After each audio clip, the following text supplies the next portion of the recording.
All right, One Piece chapter 1045. What a what a chapter. Honestly, I'm still processing it. I still trying to figure out how to feel about it.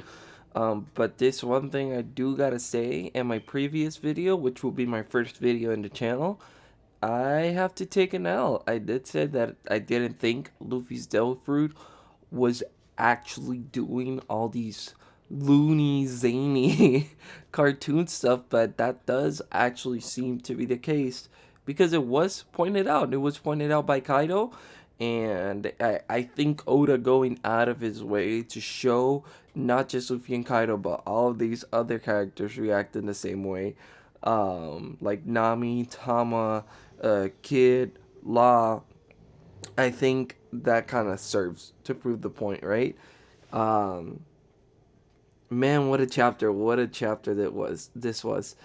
First of all, I do gotta say I do love this. I do love this transformation. I think it's incredibly fitting to how One Piece is as a series, but it definitely will take some adjusting to. That's what I personally believe. Like it's great, it's awesome, but I think it's definitely gonna take some adjusting to. I do love that Luffy didn't automatically become 10 times stronger than Kaido or anything like that because Kaido is at the pinnacle of this world. So obviously, if you were to make Luffy overwhelm Kaido, then pretty much every single conflict, every single future conflict in the series would end right there, right? That, in my opinion. So I do like that Oda is showing a balance between the two. Um, but nonetheless, let's talk about the fight itself, right? So starting off, we just, man, I don't even know where to begin, right? Because we see Luffy doing all of these incredibly just wacky attacks, but I think where um I really started to get like, okay, this is interesting was when Kaido swallowed up Luffy and he used a balloon. I actually really like that because there wasn't anything too peculiar about it, but I did enjoy seeing that move come back. Like balloon is a move that we rarely ever see, and for me, it's like kind of one of those moves that I always forget until it comes back. So that was pretty cool. And then when Luffy's trying to escape Kaido after being swallowed up by him, I'm not too sure if I know what's happening. I don't know if Luffy's hands are going through Kaido's eyes, or is it because Kaido did mention that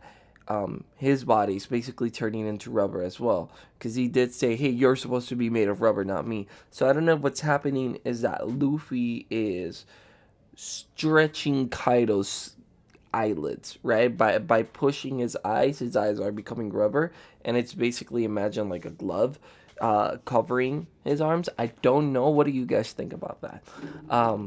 But that was, I looked at that panel and I was so confused. But immediately after that, we get what is probably one of my all-time favorite panels in all of One Piece. I saw that panel and I looked at it and I stared at it. And mind you, this chapter came out while I was at work. So I read it while I was at work and I just stared at that panel of Giant Luffy. Oh my goodness. Everyone's been talking about Giant Luffy for so long. And it kind of feels surreal to be at this point where we do have Giant Luffy, right? So I think that's so cool. I don't know if this was Oda's intentions from the beginning, or if maybe he does know One Piece fans like what they want. Maybe he did it to cater to them, to us, because I was a fan of Giant Luffy.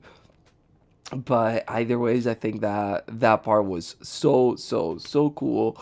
But then moving on, Luffy straight up starts using Kaido as a skip rope, and up to this point, keep in mind, I'm still thinking, hey, maybe the zany loony stuff is just kind of like an artistic style, and it's not what's actually going on. But then when Kaido hits Luffy with a blast breath at point blank, and sends Luffy flying out of Onigashima, Luffy gets back straight up by doing that cartoon run where your legs turn into like old boat propellers on the side, and he just like runs back to Onigashima, leaving a trail of fire behind. And I was like, that's weird. That is a cartoon, and this is definitely not an artistic choice only, right?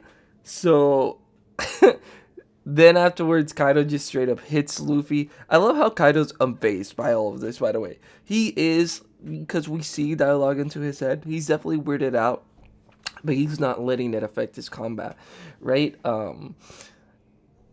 Then we get a shot of Luffy's head going through the ceiling, and everyone seeing Giant Luffy. Everyone's surprised, and immediately after that, right, we move on to a phase where Luffy is de-transforming, like he's running out of energy, and even Kaido told him. And then it's interesting how Luffy tells Kaido, like, hey, maybe you were right about me running out of breath, because he did say that he wasn't the first time. But then it's interesting because when Kaido tells him, like, why do you keep pushing yourself? Yet, like, if you die, you're going to go down in history, like, all of you, in the way that you fought. And Luffy talks about, why would I be scared of dying? If you die, only your bones are left. And that is actually pretty much, not word by word. I mean, maybe in the Japanese it is, but Luffy actually quotes a line from Big Sake. I don't have the line to pull it up over here. Maybe if I do another in-depth chapter review afterwards. But Luffy is actually quoting from Big Sake. And I think that is so cool because we have been seeing verses from Big Sake come alive in these past couple of chapters. So Oda really is nailing the hammer home. He's really bringing it home, right? And he is telling us, hey, Big Sake, that's going to be important. That already is important. And I still don't think we understand all of it, because I don't think Big Sake is only about Luffy's transformation. I think this is just a shadow of things to come with that song, if I'm being honest. But this is incredibly cool, incredibly awesome. I'm pretty much incoherent, and I love how Luffy's afterwards. He's just naming some of the people. He's talking about Momo. He's talking about Tama, about Kinemon. He doesn't mention all the scabbers because he didn't travel with all of them, right? He doesn't know all of them for the most part. But he does talk about those close to him. And I did like how he finishes with Pedro. That caught me off guard. I didn't expect to be emotional about that because for me, it's One Piece, so Pedro's death was kind of like, eh. But seeing how it has, on a multitude of occasions, impacted the characters, and not just a side character, but even someone like Luffy, I think that's awesome. Um, and then Luffy just goes back into his form, and him and Kaido are absolutely going at it. And I think it's really interesting how that Kaido's starting to get flustered because he's hitting Luffy. Luffy, even though he's screaming ouch, he seems for the most part unaffected by it. And I love how Kaido mentions that, first of all, Luffy's transformation, he's all white, right? So that's the color palette that he has. Everything's white. I love that he mentions that he's coated with both armament and Conqueror's haki. And I don't know if anyone can clarify this. Maybe someone who read the original Japanese and its implication. I'm not sure, but it sounds to me like he is coated his whole body in Conqueror's haki. And if that's the case, that is insane. Like, that is insane because he did say he's coated in both armament and Conquerors, right? Like, he's talking about how weird of a form that is. If it was just his regular attacks being coated and not his whole body, I don't think it would point out how weird that is because Luffy has already been doing that. So that's interesting, and that is potentially overpowered. But then Kaido also talks about the freedom in his fighting style. We are seeing the Gorosei sword from last chapter pretty much come to life right here. And then Luffy punches Kaido in the face, and it seems like his face took basically like the properties of rubbers again and like kind of stretched out with the shape of Luffy's punch. Um, in that last panel of Luffy just going like, "This is fun, ain't it, Kaido?" I think that's awesome, dude. This chapter was, I still, again, I had a lot of fun of it. I'm still trying to figure out how I feel about Toon Luffy, although I do think I would just love him. It's just taking time getting adjusted to it. but I think this is very fitting of One Piece. But either ways, that's all for today, and until the next one, peace.